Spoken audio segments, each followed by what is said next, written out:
the Dream Journal from the studios of KSQD in a finally sunny Santa Cruz. The Dream Journal is a weekly show where we explore the healing powers of nighttime dreams through conversations with dream experts and with you. Time is keenly found. We are not alone. Water over stone, even if you're by yourself. In the words of Carl Jung, who looks outside dreams, who looks inside awakens. Today's music is called Meritage. Created new, as usual, this morning. I am your host, Catherine Bell, of Experiential Dreamwork, and welcome to the Dream Journal.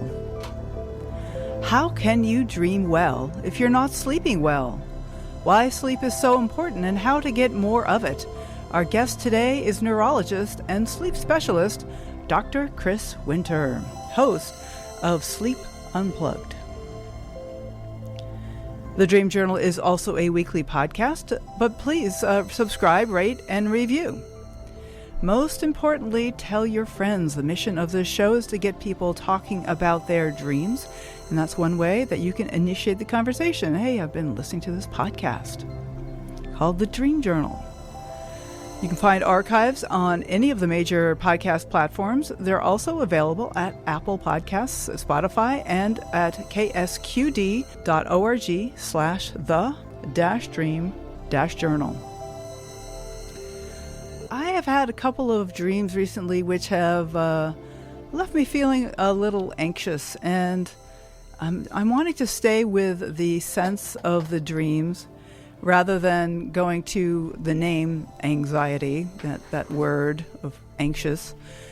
So in one of the dreams, there is a 12-year-old girl who is moving out. She'd been living with her mother, and they've decided she should live alone now. And there is a way that, they've decided this is the best thing, but I don't think so. I think this girl is too young to move out. And I have this kind of contracted feeling, and but I'm not telling anybody about it. And I'm focused on trying to repot some plants as like housewarming gifts. But I realize that the kind of the locus of feeling of this dream is that girl who is moving out. And, there's something wonderful about being an adult, I guess, like coming out from underneath the influence of my mother in a certain way. But there's I'm not sure I'm quite ready. And so just feeling that sense of anxiety and sort of contraction around not willing to talk to her about it either, which is interesting. Okay, welcome, Dr. Winter. Thanks for coming on the show.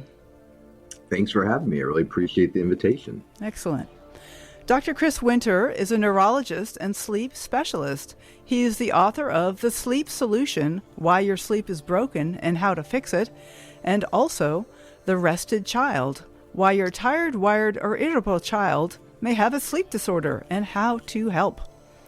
In addition to optimizing the sleep of numerous professional sports organizations, he hosts the podcast Sleep Unplugged with Dr. Chris Winter, which is consistently ranked as one of the most popular medical podcasts in the country. He is also the host of the Sleep.com series, Sleeping Around, with Dr. Chris Winter. And you can find our guest at wchriswinter.com. Also, you can, he's active on various social media, including TikTok, Instagram, and Twitter, and you can find him there at @drchriswinter. Okay, Chris, well, thanks so much for being on the show. It's really fun to be here. It's a great topic, actually. Excellent. Well, it's this is a show about dreaming, but you can't really begin with your dreams until you have got some good night's sleep. And so I thought it would be a really good fit. And I know I have my own sleeping difficulties, and so I'm going to ask you some questions about that in a little bit. But I want to have you start by telling us a little bit about yourself and how did you get started with interest in sleep? Yeah, no, it's a great question. It's interesting. Thinking back, I think I always liked sleep.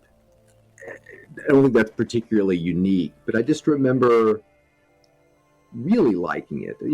I think like any child, when you're awake and having fun and playing and doing things, and your parents say you need to go to bed, it maybe is not a great feeling. But I always remember once I got there, I really liked being there. I liked reading in bed, and just it was just a nice little tranquil space. So I always kind of ran towards that situation. But the idea that that would be some sort of career never crossed my mind, largely because I don't think that most people, at least most people of my generation, thought of sleep as being part of medicine or even science. It was just kind of this ethereal thing that you did, but it was, it's sort of like walking. You don't go into a career of walking, like it's just so you do a lot of it, but you don't really, there's no job there. I really like walking. I want to make a career out of walking, or something.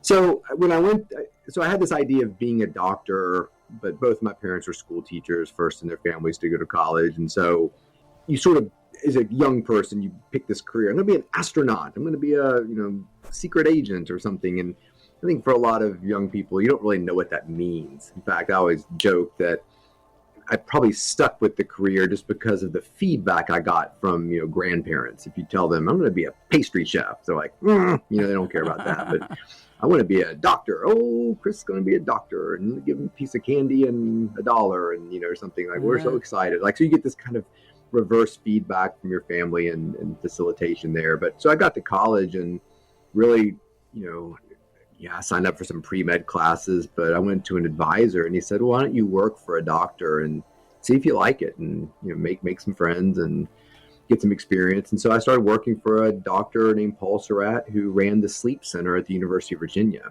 And really interesting guy, and really cool father figure and mentor, and just really opened up a lot of doors for me, both professionally. He got me this membership to the Sleep Research Society, which I still have that card. I just thought was the best thing in the world. Went out on a date when you're in college and you pull out your sleep research card to show your date that you're somebody really important. And I just never left. Even at that point, I really liked the work. It was fun research, but I never really put it together that, well, this could be a career. But the field is so fun. You get to meet people like you and other clinicians and specialists and dream interpreters and all kinds of cool stuff. And the field is so welcoming and positive. I just never left. And so as I went through my undergraduate and medical school career, I became a neurologist because I really was interested in the brain. And it wasn't until the end of my medical school career that I kind of felt like, well, I don't want to leave this behind and treat headaches or Alzheimer's disease.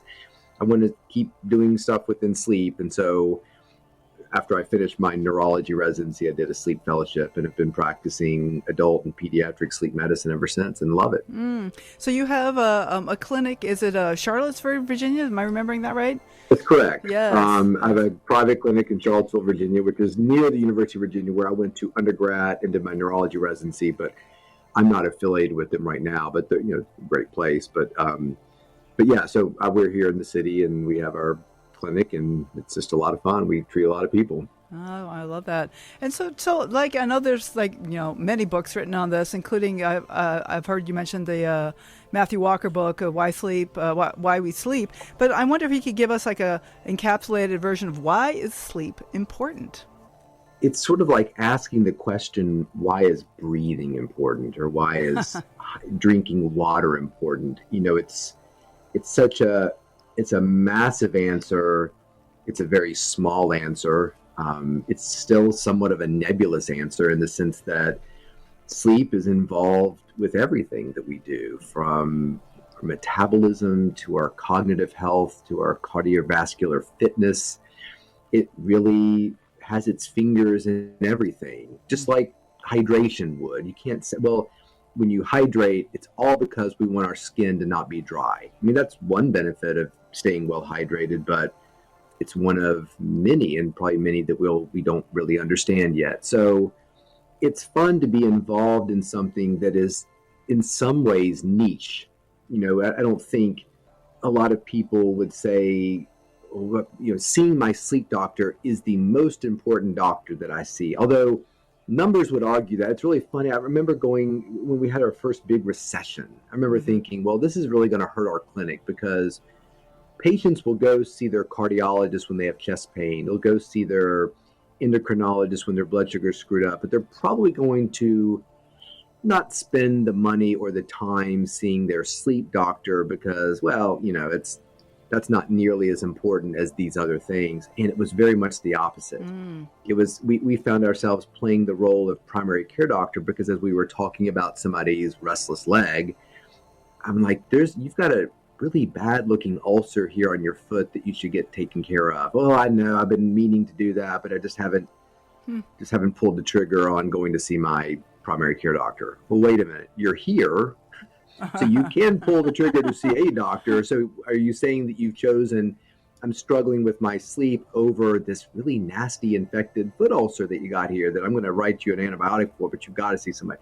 So it was really telling that not only is it fundamental to our health, but I think more and more people really prioritize it and value it and stress and are upset when it's not working well. And so being in that space of, yes, being somewhat niche, but that niche thing that we do is wildly important to your overall health and longevity and the way you feel is a really, really fun space to be. And we really value and take that responsibility seriously. Well, it is a third of our life, if you do the 8-hour paradigm. That's right. Absolutely. That's tremendous. It's a lot of time. That's exactly right.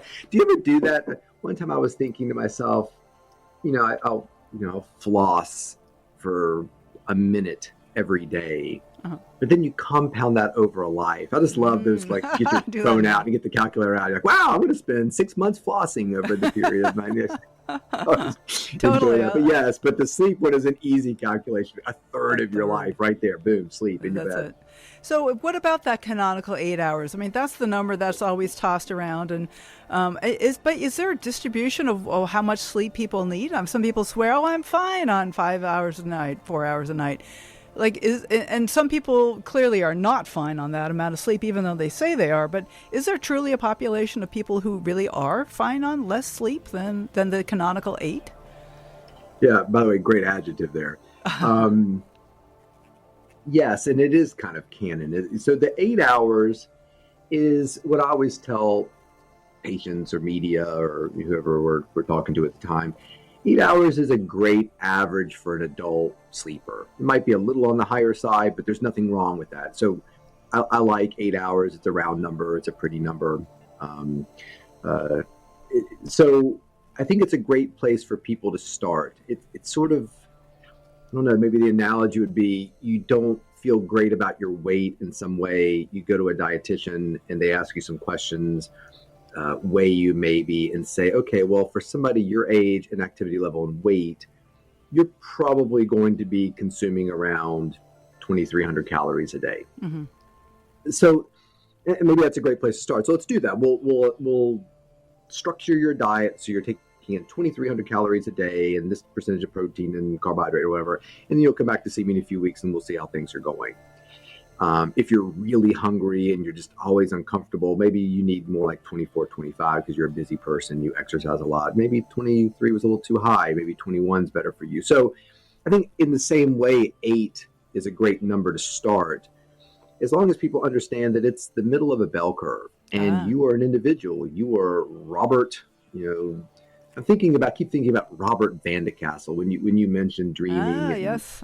Yeah, he was a really neat guy that I got to meet on several occasions. I actually have one of his books that he signed for me. But anyway, if you're somebody named Robert, you've got a unique sleep need that is changing probably throughout your life. So while it's okay to always start with averages, I think we need to finish with the individual. And that's one of the things I think some gets lost in the media article about, people who don't get 8 hours of sleep die of heart attacks and strokes and things like that. Sure. It's really dire. It sounds right, exactly. Yeah, no, we say that all the time. I tell Matt Walker all the time, your book has brought me so much business I could never pay you because somebody reads that book and they're like, oh my God, I'm going to fall asleep right now. It's pretty or I'm gonna terrifying. die It by the swept through weekend." my Yeah, group of exactly. friends, and we all read it. And we were all like, "Oh my God, I'm not getting enough sleep." Yeah, that's a fun book club, isn't it? Yes. That book club, like, let's drink more wine, ladies. Oh.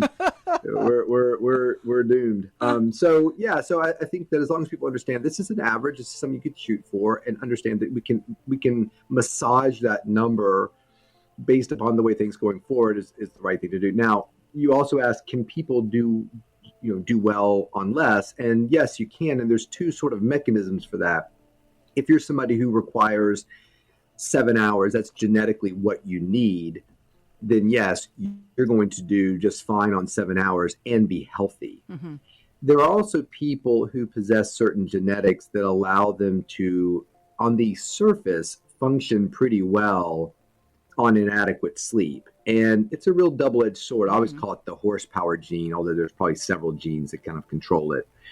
And that's the individual. I always call that person, my little name for that person is Jenny Trauma Surgeon. And if you talk to Jenny Trauma Surgeon, she'll say, hey, look, Chris, as long as I get 2 or 3 hours of sleep when I'm on call, I'm great for the day. I can do my operations and take people's spleens out, and Scary. I'm fine. And you're like, well, yeah, that's terrifying. Number one, the biggest reason you're going to get hurt or die in a hospital is usually medical error. I think that's always been the number one. So it is terrifying. It's also terrifying that an educated person who went through 4 years of medical school, of 7 years of residency, 3 years of fellowship, actually believes that she only needs 3 hours of sleep to be great. So what we always tell people is being able to do it and being at your best are really two different things. The unfortunate thing about that particular individual is that ability to function pretty well on 3 hours of sleep is a real advantage in a workplace. I mean, no wonder she's the chief of trauma surgery. Yeah, she's outworked all of her peers. But at some point, Jenny Trauma Surgeon needs to say, well, just because I can do it on 3 or 4 hours, is that the best thing for me in the long run? Right.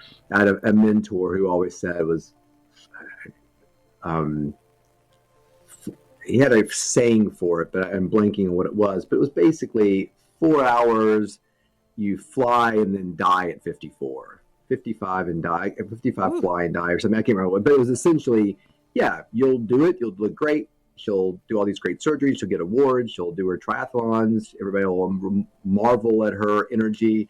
And then when she dies at age 54, everybody's like, wow, that's so crazy. She was so healthy. And she was so, and no, when you talk to them, like you talk to her spouse, he'll tell you she was very unhealthy, drank a lot of coffee, burned it at both ends, just could never settle down. And so I think some of us who have that horsepower gene, and if you look around medical schools and law schools all over the country, they're everywhere. You've got to ask that question. Yeah, you could stay up another hour and get this thing done, or you could go to bed, maybe do it tomorrow and maybe live a little bit longer and enjoy your life a little bit more. Right. So, one of the things that I'm always interested in, of course, is dreaming, all about the Dream Journal here. And my understanding is the way that sleep cycles work is that early on, when we first go to sleep, that we get a lot of non-REM sleep that does not involve dreaming. That there's little spurts of dreaming, but they get to be more frequent and longer throughout the night. So if I cut my night short, I'm really shorting myself of dreams. So, that tells me a bunch of things. One thing is that there are other things that sleep is doing that are more important than dreaming. Sorry, dreams. But it's apparently true. We love you, dreams. We love you. But it also, there's a lot of evidence that dreams are incredibly helpful in balancing out our emotions and even recognizing facial expressions. I think it's fascinating things that dreams do. And if we're shorting ourselves on that sleep, on the dream-rich sleep, then we're not going to get there to those benefits of the dreaming. So even those people, you're talking about Jenny Trauma Surgeon. So the question is it just when she's on call that she gets 3 or 4 hours of sleep, or is it every night? And I can imagine there's a humongous difference depending on whether it's every night versus just once or twice a week or a couple times a month, hopefully. Yeah, well, you bring up a lot of great things. Your descriptions of dreaming are spot on. And that's important because I think more and more people are doing things to monitor their sleep, wrist worn things and things, Aura rings and stuff like that. And we get a lot of patients who are like, gosh, I don't get any dreaming, when I'm first asleep, or I'm only getting a few little cycles here at the end of the night. You're like, well, that's normal. Yep. So it's great to be able to talk about these types of things, because the more people can be educated about what a normal night of sleep looks like, or a normal percentage of dreaming would be for an older individual, those things are really helpful to people. Mm-hmm. And you're exactly right. Those first few little blips of dreaming that we have, we usually start dreaming about 90 minutes after we fall asleep, are very fragile. And then as the night goes on, they become more robust. And most people will tell you that they're feeling like their biggest dream, the most vivid dream, the most story-like dream is the one right before they wake up in the morning. And that's very typical. So understanding that can really help you understand your dreaming and what that means more. You asked an interesting question about Jenny, trauma surgeon. She's only getting 3 hours when she's on call, and then she's getting 12 hours somewhere else. That can very well be the case. And a lot of people are like that. And we talk about, social jet lag, or making up sleep on the weekend when you're not getting enough during the week. And, it's just sort of different degrees of ideal. And if somebody says, look, I'll do whatever you want, I would say get a perfect 8 hours from 11 to 7 every day and, go forward with your life. I don't know that that's necessarily congruent with reality. So people will miss flights, people will have deadlines that keep them up at night, or sick children or whatever. So I hope Jenny, trauma surgeon, is getting a lot more sleep on her days off and when she's on call. I remember from residency and medical school, like trauma surgeons would just hang around. You're like, they would leave, and then later on you're like, oh, hey, I thought you left. Yeah, well, I just decided to come back. Oh, they were they were always so nervous that they were going to miss the tractor trailer explosion that derails the train and takes down a helicopter. Like they wanted to be there for like that. They were not because they wanted suffering; they wanted to alleviate it. Right. And the idea that they would be their Tuesday off, and it happens on the Tuesday. It was always strange. Like you almost had to. I always got the impression you had to run them out of the hospital. And you're like, don't you have a spouse and a couple kids?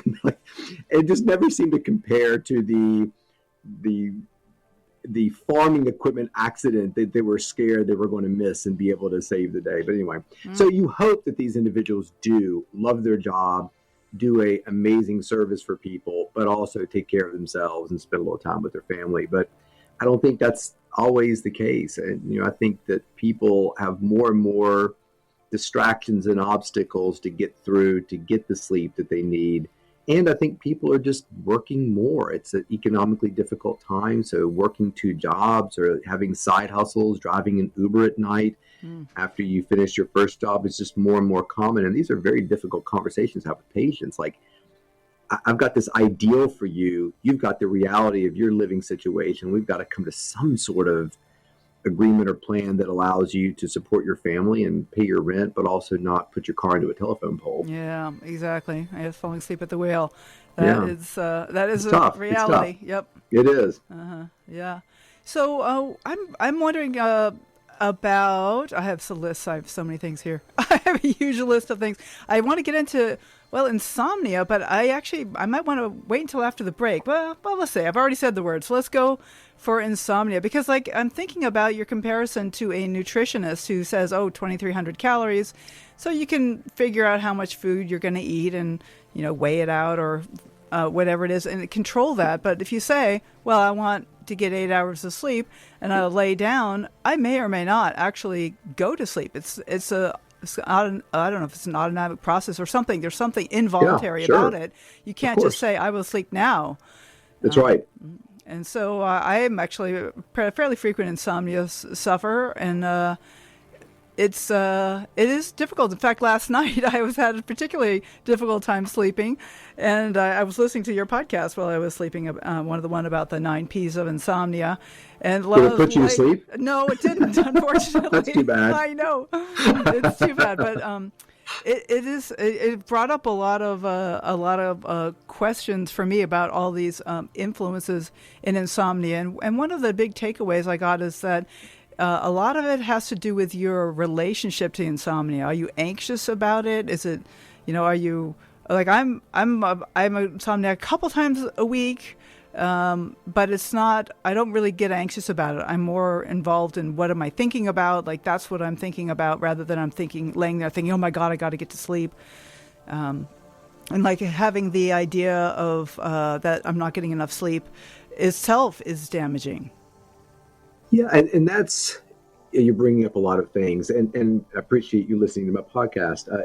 The first Monday of every month, so if you look at it, August 1st or September 1st or whatever, the first Monday that happens to be in a month, we always do some topic about insomnia. And you're referring to an interesting episode that probably isn't the greatest one for an insomnia patient to listen to as they're trying to fall asleep, because it is meant to be thought-provoking. And there's something called the 3 Ps of insomnia that wonderful sleep physician in the past kind of came up with to sort of structure the way we think about insomnia. And we just for fun made it 9 Ps and talked about a few extra things. But it was meant to allow you to kind of think about those things in the sense that what you said is important, that your relationship to the sleep and the way you feel about it is often the driving force, meaning we're all going to go to bed at night. Some of us will fall asleep very quickly. Unfortunately, the media seems to portray that as being a healthy sleeper. I don't think that's a great way to think about healthy sleep.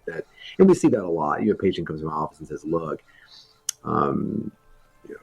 my partner falls asleep so fast, and I'm just so jealous, and I just wish that I could be like him, because his head is asleep before he hits the pillow, and I'm there for 30 minutes struggling.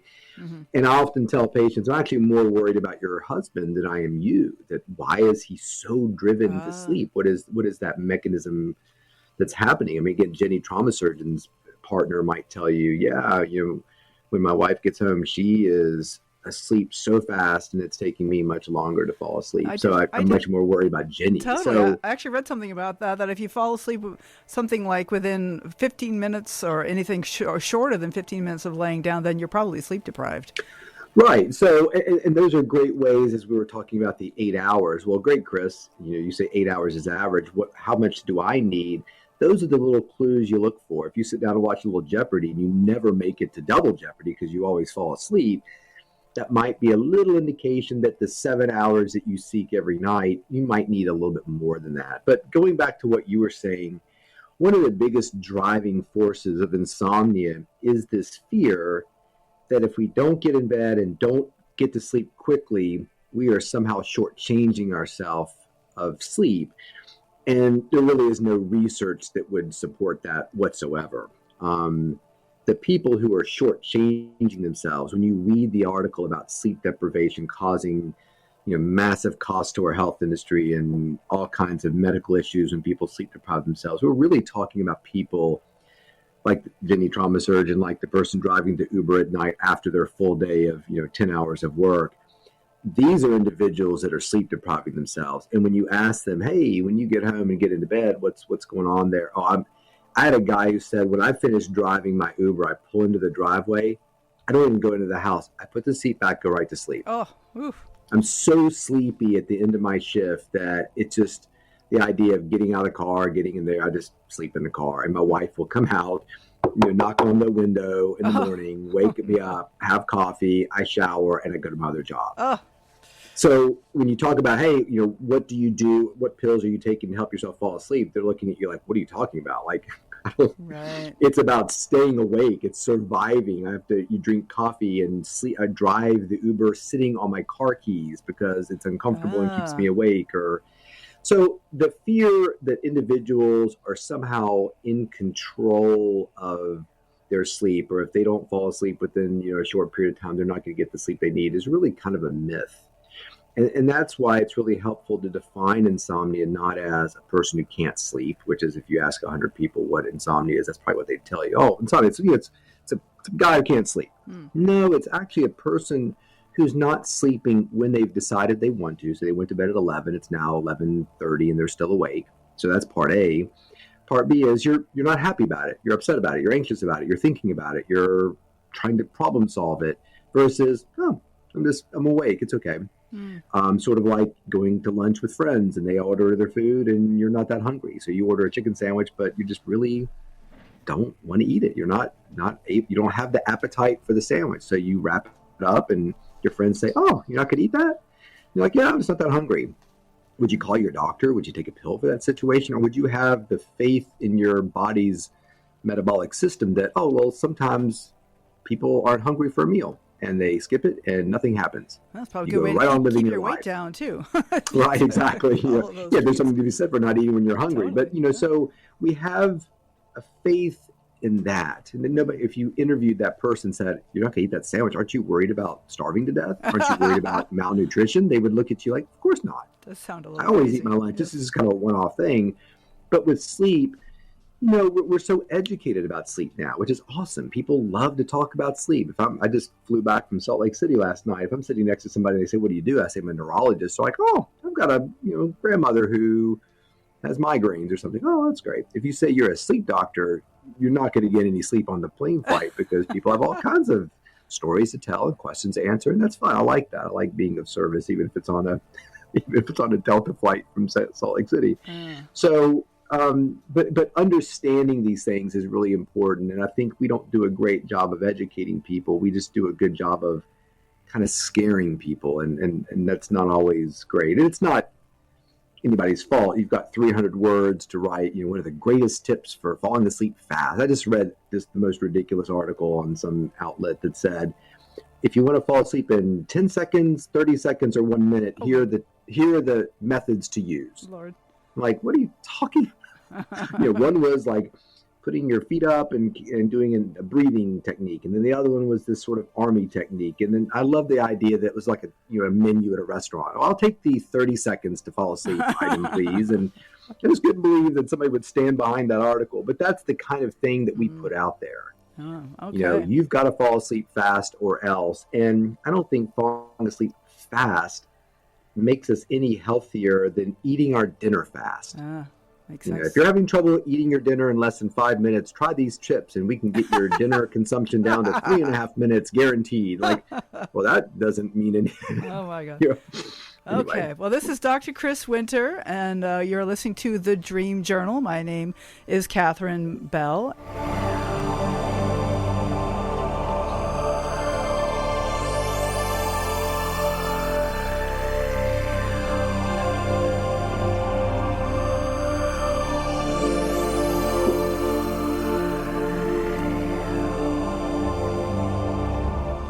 This beautiful music reminds me a little of the music I put out in the background when I'm trying to fall asleep. I always love to have a little cricket sounds and birds and water. So we are listening to, you are listening to The Dream Journal. My name is Catherine Bell. My guest today is Dr. Chris Winter, and you can find him online at wchriswinter.com. He is a sleep specialist and neurologist and host of the podcast Sleep Unplugged with Dr. Chris Winter. And we have a caller Susan. Here we go. Hi, Susan. Are you there? Hi, Catherine. How are you? Yes, I am. Great. Can you hear me? Yes, you sound wonderful. Where are you calling from, Susan? Novato. Oh, You've been here. Oh, okay. Oh, Susan. Got it. Welcome. Thanks for calling in. Thanks for being a listener. Oh, my pleasure. My pleasure. And I'm really finding this show absolutely wonderful. Chris, I got to thank you so much for normalizing irregular sleep patterns. I get a lot of grief because I wake up very early in the morning. If I wake up earlier than 3:30 a.m., I try to go back to sleep. But if I can't, I'm just like down with that. It's like, okay, I'll get up and start my day. I get a lot of grief for it, even though I'm very quiet. So it's really nice. You give me the names really of the people nice. giving you grief, and we'll take care of it. So, Yeah. I'm glad you brought this up. I mean, there's a couple things at play here. Number one, there's a concept of chronotype, and this has been around forever. It's become a bit more popularized lately, and people give different things different names. Are you a bear? Are you a wolf? Are you a honey badger? I don't know what they mean, but essentially what we're talking about is, are you somebody that if we put you in a little apartment that had no windows and gave you all the food and everything you wanted, but there was nothing about your living space that gave you any sense of time, what would your natural rhythm sort of fall into? And there are some individuals who their circadian rhythm is a bit more advanced, we call it, meaning that you like to go to bed maybe a little bit earlier, get up a little earlier. There's other people who are a bit more delayed. Teenagers tend to be more like that. They want to go to bed at 3 o'clock in the morning, wake up at 4 in the afternoon. And that can change over time. Usually we become a little bit more circadian advanced. We want to go to bed earlier, get up earlier as we get older. And at the same time, as we are maturing, we're also tending to require less sleep. So somebody who needed 7.5 hours when they were 30, 6.5 hours might be perfectly fine when they're in their 60s or 70s, whatever. So it's really all about what works for the individual. If the individual says, look, I wake up at 3:30, sometimes I'll try to relax and meditate, pray, go back to sleep. Sometimes I don't, I get up and go. And I'm not falling asleep in church. I don't nod off when I watch Jeopardy. I've got lots of energy. I feel good. My mood is great. Then, yeah, I think that your family might want to back off a little bit. There's nothing wrong with that. And we judge sleep a lot in this country in a lot of different ways. It's a very judgmental process. If you get up early with the chickens and the roosters, you're a very pious individual. If you're somebody who sleeps late, you're a sloth. The early bird gets the worm and all that. Yes. Right. So usually, the family is fussing about people who stay in bed too long. But so as long as you're okay with it, it's probably fine, and not feeling an overwhelming sense of I've got to take a 3-hour nap in the middle of the afternoon and this and that. And that sort of gets into sort of polyphasic sleep. If you're a tired individual and you want to sleep 5 hours at night and take a 2-hour nap during the day, if you're okay with it, as long as it's consistent and seems to be helping you reach your health goals, I'm okay with it as well too. And there's a lot of evidence that says that maybe we were built to sleep in 2 periods. So I think that rather than giving people grief, we should give people support.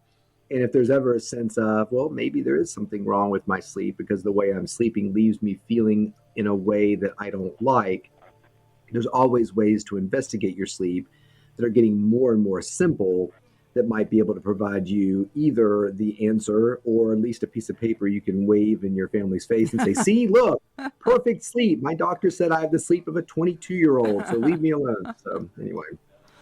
I love that. I'm an early riser too. Actually, I tend to wake up early. In fact, we were talking about insomnia before, and falling asleep is not my issue, but I do tend to wake up in the middle of the night, and then even if I've been up for hours, once this first little bit of daylight shows up, like 5 o'clock in the morning, 5:15, that's it. I'm done. That's it. Yeah. I don't usually nap either. There's something about just being an early riser, and it sounds like you are too, Susan. Yeah. For me, it's having the world to myself, I think. It's the quiet time where nobody is demanding, not having to clean up after anybody. It's all my time. But I do have issues later on, definitely. I do fall asleep during Jeopardy. Okay. Or I only watch Jeopardy when I'm visiting with my mom. And I just saw her over Christmas. And I did fall asleep. Sorry. But no, that's just to say I do have issues later in the day. Or even like mid-morning is when it starts. But So it's been nice working from home. Yeah. Yeah, right. And I think a lot of people sort of find themselves that working from home is sort of a blessing and a curse for some people in the sense that, Susan, if she's tired at 2 in the afternoon, there's nothing stopping her perhaps from taking a nap. Some people have very flexible schedules. Other people don't. And you just sometimes have to watch out for the truly flexible, the retired person, nobody's in the house, no job. They can get really sort of tangled up in some bad sleep because if they have a bad night, they might accidentally take a 2-hour nap during the day, and that sort of interferes with the drive they need to fall asleep at night. So I always sort of preach structure, but that structure can be whatever works well for you, but there should be some degree of structure there. So in other words, if the falling asleep in Jeopardy is just a minute or two, that's okay. But if you're actually, sitting down to watch the news in the evening and often sleeping for an hour on the couch, just understand that hour is not without a consequence to what's going on at night. So as you sit down and start to feel yourself getting sleepy, getting up and getting a drawer out of a desk and organizing receipts and throwing away dead batteries and doing something active to make sure you make it to your bedtime can often help with individuals who awaken during the night or awaken earlier than what they would like. Or you say, you know what, I don't mind taking a little nap during the day and only sleeping until 3:30. That's, giving me that time to have some coffee in the morning when the house is quiet and get some things done without phone calls and emails coming at me. That personal time, I don't think we prioritize enough. It seems selfish sometimes for a family member to say, I need an hour or two to myself to watch a trashy TV show and not be bothered by this or that. And a lot of times people find those at either ends of the spectrum, late at night when everybody's in bed or early in the morning when everybody's still sleeping. And I think sometimes there's a guilt that goes along with that where there really shouldn't be. Well, that's the time. Early morning is the time when I get my writing done. I'm working on a book about dreaming, and I tend to wake up around 5 anyway. Instead of just laying there waiting for my partner to wake up, a year and a half or so, I've been writing from 5:30 to 7:30 every morning, and I'm getting tremendous amount of work done. And it's just perfect time of the day. I don't even have any food first. I just make a cup of herbal tea, and I go and I sit down with my laptop, and I get so much done. But then I'm, going to sleep at 9. But Yeah. So, it's interesting. I remember being in college and coming home from some event really, really early in the morning, having been up all night. And I remember seeing these two guys as I was coming back to the place where I live. They were getting up to go exercise. And I remember thinking, what's wrong with them?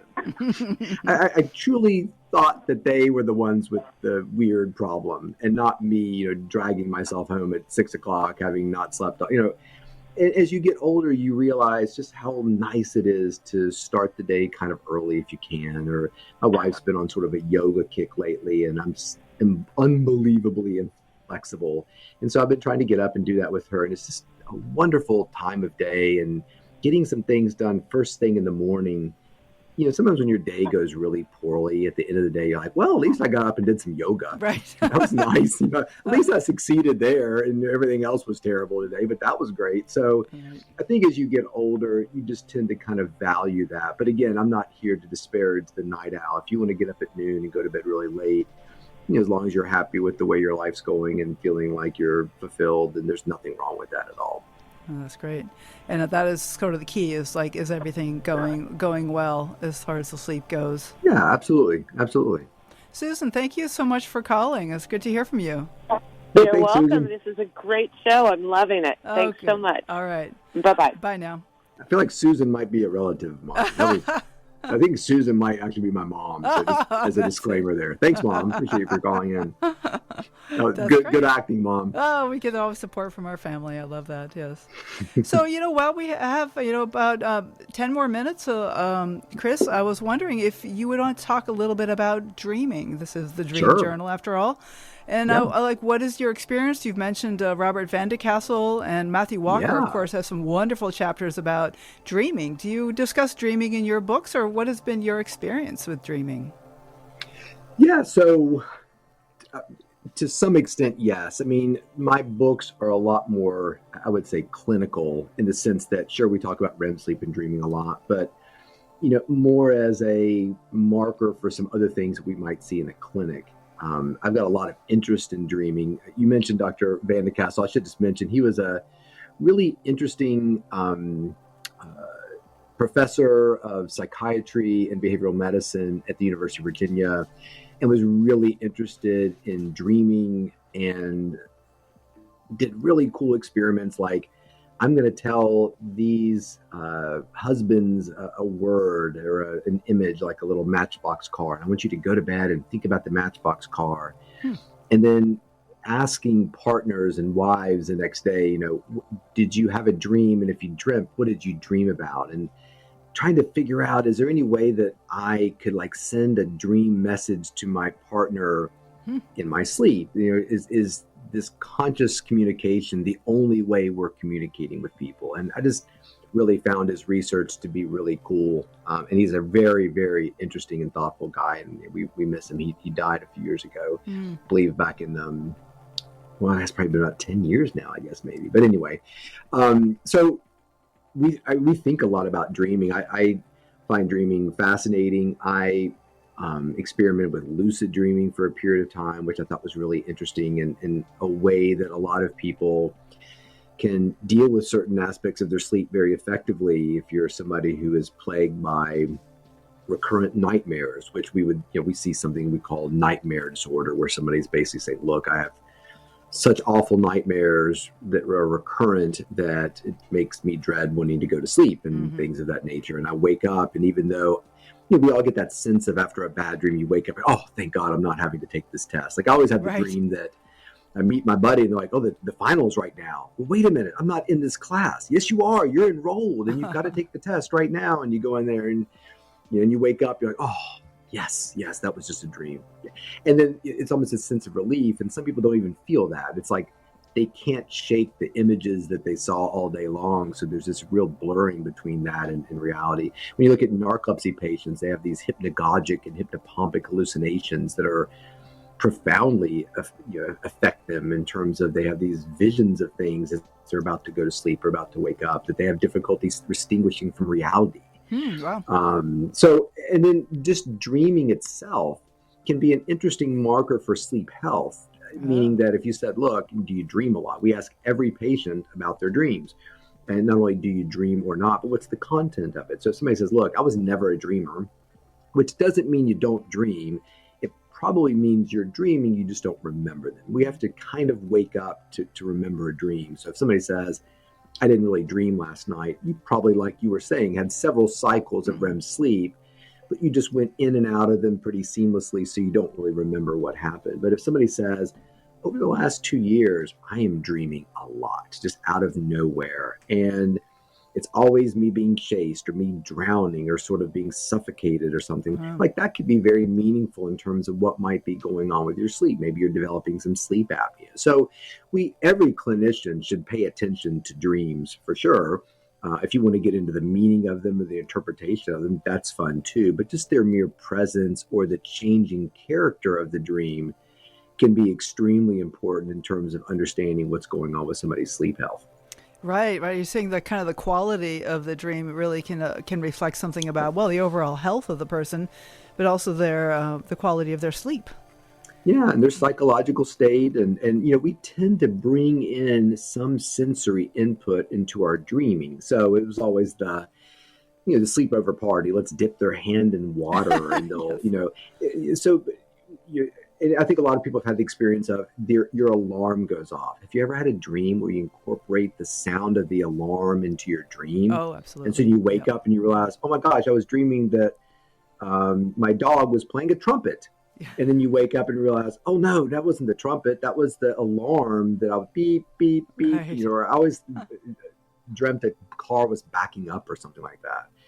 But that feeling of not being able to breathe or snoring or sleep apnea, you can sometimes bring that feeling into your dreams. So if you're somebody who says, look, I've never been a dreamer, but now I have these awful dreams of drowning, that might be your brain sort of taking that feeling of suffocation that you have with sleep apnea and weaving it into the texture of the dream, which is really fascinating to me. So we almost dream out our realities in some ways at night. It's not completely fabricated. There's often meaning to some of these things that we're kind of pulling into our dreams, and it's really fun to kind of explore those things with patients. Oh, absolutely. Like I often find the dream will make me aware of a feeling that's been going on for a while, but I maybe have been pushing it away and pretending it's not there. And then the dream will kind of like bring it in. Like, I don't know if you heard my dream at the beginning, but this sense of kind of anxiety sometimes that creeps into me, or that the dream just embodies it. It pictures it. It makes an image for that feeling, which is very helpful. My ex-husband used to say, "Oh no, you had a dream, and now you're going to be cranky all day." I'm like, "Whoa, hey, now I'm really cranky." Well, some people who wake up during REM sleep, we generally wake up about 20 minutes after terminating our final REM sleep. But if you wake up early, or you have to get up and catch a flight, and you wake up during REM sleep, it can leave people feeling sort of irritable, yucky, kind of a little out of it, not quite themselves. And so there can be meaning in that as well, too, in terms of somebody's schedule or how they're kind of coming at that as well. But no, I mean, I think that thinking about our bodies dream about things that we're working on. I mean, has anybody ever had a dream where you just went to the store and bought some milk and bread? That was the dream? No, it's always something complex. And I like the idea that dreaming is to some degree a sandbox where our brain is kind of working out certain scenarios and issues as we try to sort of wrestle with it. Like you have a bad interaction with a friend. Mm-hmm. Your brain is working on that. I mean, everybody's had the experience of, who was that girl I knew in college? Remember the one that always wore that funny hat? Oh, God, yeah, what was her name? Can't remember. And you wake up the next day, oh, it's Laura. Laura, oh, right, Laura, yes. Yeah. Like your brain was working on that all night long, even though you weren't aware of that. So this idea that, you know, your brain is, sleep is a sort of an off state of your nervous system. No, it's very much on. It's just an on without consciousness a lot of times. And so dreams give us a little window into what's going on with that process. I love that. So Chris Winter, your webpage, wchriswinter.com, and maybe you'd like to tell our listeners a bit about your podcast. Oh, sure. Yeah. So my podcast is called Sleep Unplugged. We do it once a week, and it's a topic about sleep. Like I said, every first Monday is a topic specific to insomnia, just because that's such a big topic that it really requires a lot more process. So I think we're about 30 episodes in. The response has been just overwhelming. I can't believe how many people listen to it. At one point, we were the number one medical podcast in Bulgaria. So just big shout out to the Bulgarian sleep community for their support. And we like to have fun. We try to keep it loose, but also we want to leave somebody at the end of that, 25 minutes feeling very educated about the topic that we chose. If you want to interact with the show, you can do it through my Twitter or Instagram. It's Dr. Chris Winter, like Dr. Chris Winter, but really having a lot of fun with it, and really love it when people write in and ask questions or give color. Hey, you did this thing about we just did an episode about cataphrenia, people who moan in their sleep, which I find really interesting and actually do it myself. And got all kinds of cool, DMs on Twitter and Instagram from people who do it or live, with people who do it. And so I really feel like we're kind of reaching a lot of people and really educating them about their sleep, and hopefully giving them some information about where to turn if you're somebody who has sleep paralysis or cataphrenia or snoring or whatever your sleep issue will be. So it's called Sleep Unplugged. You can find it on any platform. We do have a YouTube page if you really want to see me talking to the microphone. We record it that way. I'm not sure it's the most thrilling thing. And just been a lot of fun. Really, really having a fun time with it. Excellent. Is there any other kind of contact information you want to give, or any upcoming events that you want to talk about? That's a great question. I don't think so. You mentioned both my books, The Sleep Solution, Why Your Sleep's Broken, How to Fix It, The Rested Child. No, we work with a bunch of professional sports teams. So spring training is getting ready to get started. So maybe I work with your favorite baseball team. Maybe I don't. And if I do and you're not winning, I'm sorry. We like to kind of create sort of a sleep community with Sleep Unplugged, much in the way it sounds like that you're doing here. So, we're just seeing patients and doing podcasts and writing a book here and there, and just really trying to get people sleeping a little bit better. Excellent. Well, it's been a real pleasure, Chris. It's so good to have you on the show, and sweet dreams. Hey, sweet dreams to you as well. Thank you so much. Okay. Thanks, Chris. Bye. Bye now. I am Catherine Bell, and this has been The Dream Journal. Thanks for listening. You can find out more about my own dream coaching practice at experientialdreamwork.com. You can email me at catherine@ksqd.org. That's KATHERINE@ksqd.org. The Dream Journal is produced at the studios of KSQD in Santa Cruz, California. Archives and 24/7 live stream at ksqd.org. Remember to subscribe, rate, and review. In fact, I feel like we're due a few more reviews. So if you happen to be one of your platforms, especially iTunes. I would love to get a little love from you. Tomorrow morning, when you wake up, take a minute to write down your dream and bring it to the next Dream Journal. All the husbands and wives,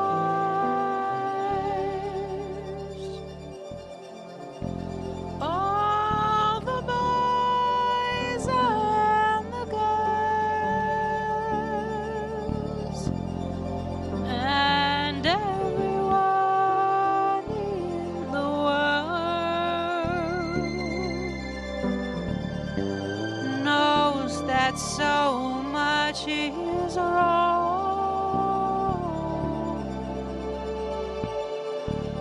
but much more is right.